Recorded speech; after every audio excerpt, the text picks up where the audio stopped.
My name is Anna, and this is my husband Leif Erik. He came up with this idea to build a simple catamaran, put it in a container and send it from ice-cold Norway to Tahiti in the middle of the Pacific Ocean. This way we could start sailing in paradise. I said, what a crazy idea. Let's do it.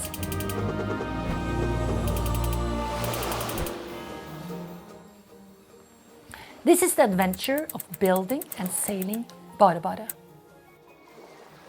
And the story starts when finally coming back after 3 years of the pandemic.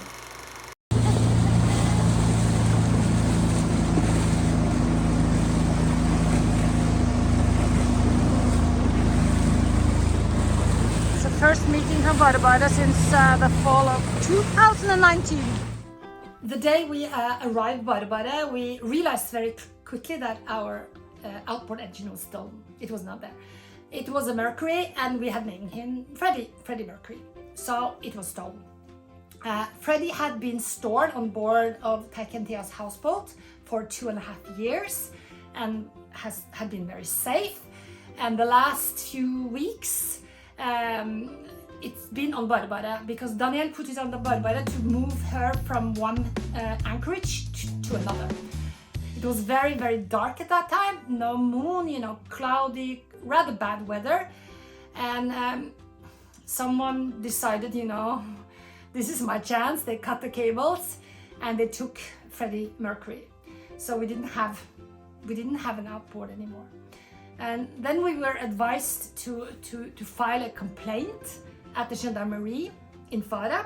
So Daniel, he said that he could take me in his dinghy to go to Gendarmerie. So very, very quickly, as usual, Daniel, he does things very, very quickly. We drove down the lagoon. 20 minutes later, we were in Farah, and I walked down to the Gendarmerie, just a few minutes from this little village. And when I arrived, there was a big counter and some people were queuing up. It didn't really take a long time before a rather serious looking man came up to the counter.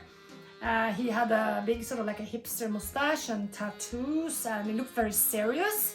And I just smiled and I said, which means I do not speak French, but I speak Tahitian, but just a little bit. And he looked even more serious and said bonjour, sort of like that. I can't even pronounce bonjour correctly, so I just realized he was French. So realizing that he was French, I went for English instead. So I said, hello, how are you? And he just shrugged his shoulders and just sort of like, let's go to my office, and walked me over to his office. And I asked, again, tried some small talk. There was a photo on the wall with some small kids. I said, is this your son? And he said, no. And he said, do you like Huahine? And he very seriously said, I'm there for three months. And then I thought, this conversation is not going too good. Maybe we should try and let Google Translate help us. He agreed and opened up his smartphone and asked me, where do you come from? So I said, I'm from Norway. And immediately he would put in, translate from French to Norwegian. Google Translate from French to Norwegian actually sounds hilarious, like really, really funny. And this was not really a fun situation. It was rather serious because I needed Freddy Mercury. I needed Freddy Mercury to come back to me. So I had to stay calm. Don't laugh, be serious. I very politely asked him if he could change to English instead. So he said, okay, he changed to English on Google Translate. And that's when I made a very, very big mistake because I talk fast, but I can type even faster. So my typing, my questions to him, they went like this, they went very, very, very quickly out. And I could realize that he got sort of not really offended, but maybe a bit shy that he wasn't really good at this. Maybe he hadn't used Google Translate very much. So then Mr. Hipster, he said very seriously to me, you need to find an interpreter. And I just, interpreter? And I was sort of like, where can I find an interpreter in this island, I mean, very few people speaks English, and very few people speaks French and English. What can I do? And does the person need to be like a professional one? Why can't we use Google Translate, which actually translates exactly what we're saying? And he says, no, you have to get an interpreter. Not like that, of course. My French accent on my English is not very good. So I said, okay, I'll see what I can do. And Nana, bye-bye. I said bye-bye to him, and left his office. And then I went back to where Daniel was waiting for me at a local snack bar just by where he put his boat. And Daniel was already enjoying his very early lunch, which was, you know, raw tuna fish with coconut and lime and rice, and it's really, really good lunch. So I thought, oh, let's not think about this. Have lunch, sit down and have a lunch. So I explained the situation to Daniel, and while I was explaining to him, I was just looking towards another table, and I just realized that's these two guys, they might save my life. Two young guys with white shirts, ties, and black trousers. I immediately realized Mormon missionaries in Huahine. So I went over to the table and introduced myself, and there were two Mormons. There was Elder Lester and Elder Albertelli. They were like early 20s, both of them, and they immediately agreed to help me. So they said to the lady in the snack bar, please just wait with our lunch, we will be back. And the three of us again walked over to the Gendarmerie. And again, you know, Mr. Hipster came over, you know, and he looked again really serious. Everyone, you know, the other people working in the Gendarmerie, very, very serious. Like, you know, like they had lots of things to do, like moving papers around and probably checking Facebook and waiting, you know, looking, when is it lunch? And so Mr. Hipster, he said, well, I have so much to do, so unfortunately it's not possible to help you today. And lunch is in 1.5 hours, you know, and I have so much to do. So he suggested 8 o'clock the next morning. Okay, would 8 work for you? 8 would work. 8. I have to hitchhike from BareBare, it's half an hour, but I just get up very early. Okay. Yeah. And luckily, Elder Lester and Elder Albertelli could come back to Fare the next morning, 8 o'clock. And of course, for me, it's only 20 kilometers. First, you know, getting off BareBare, getting the dinghy to the beach, hitchhiking. So I just decided, let's get up early. And so we left and decided to meet next morning. The next morning, Anne and I, we leave BareBare probably like 6 o'clock in the morning. It was still dark. You know, we had to row the dinghy, we had to carry her on the beach, we had to you know, tie her carefully, walk up and start hitchhiking and hope that, you know, somebody's on the road this morning. And we were very lucky and got a ride in just a few minutes all the way to Fare, which is very, very good. So we got to the Gendarmerie very, very early, actually, you know, far too early. So we just were standing outside and waiting for our missionaries, Mormon missionaries, to come. And maybe 10 to 8 or 5 to 8, we went inside and sat down and, you know, waited. And Mr. Hipster, he was again with a beautiful mustache, walking around again, looking serious. And it was Mr. Hipster on one side and the 4 hosts on the other side, two nicely dressed in, you know, white shirts and ties and black trousers, and the 2 others in colorful dresses and smiling and talking in Tahitian. So then Mr. Hipster said, you, that was Anna, have to stay here.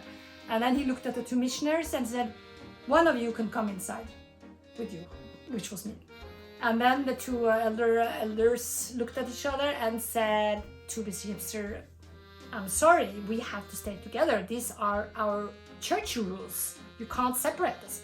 So then Mr. Hipster, he agreed to let both of them come inside. But Anna, she still had to stay, and I was really upset because I wanted her, you know, to film if she managed to do it, at least to take some, you know, sounds, maybe a little photo. She had to stay. So the interrogation, I think it's called an interview or interrogation, you know, went on for probably a whole hour with, you know, lots of papers needed to be filled out and things like that.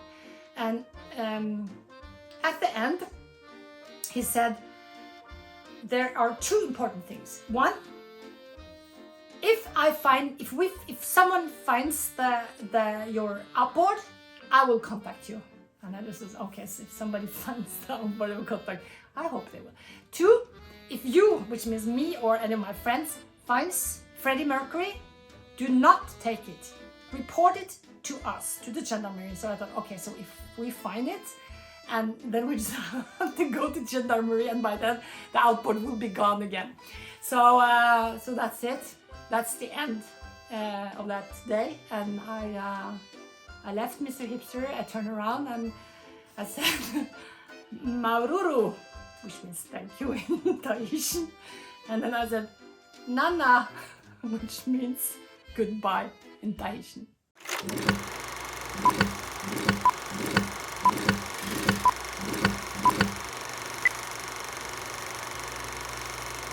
After 4 weeks of working 12 hours a day, we were so tired and fed up that we just left the garden in Fredrikstad. We did not even cover the house with tarp. I was so tired that I could hardly walk up a flight of stairs. In September that year, we took down the house and the party tent and covered the house for the winter. You said you wanna play your game. You dealt me in, I said I'll pick it up, it's all the same. But don't follow all the rules. I know you don't, you change day by day. And the winter was cold and long, and we truly needed a break.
So it's blowing like 10 meters per second. You can't really hear it now, but it's like just so much snow.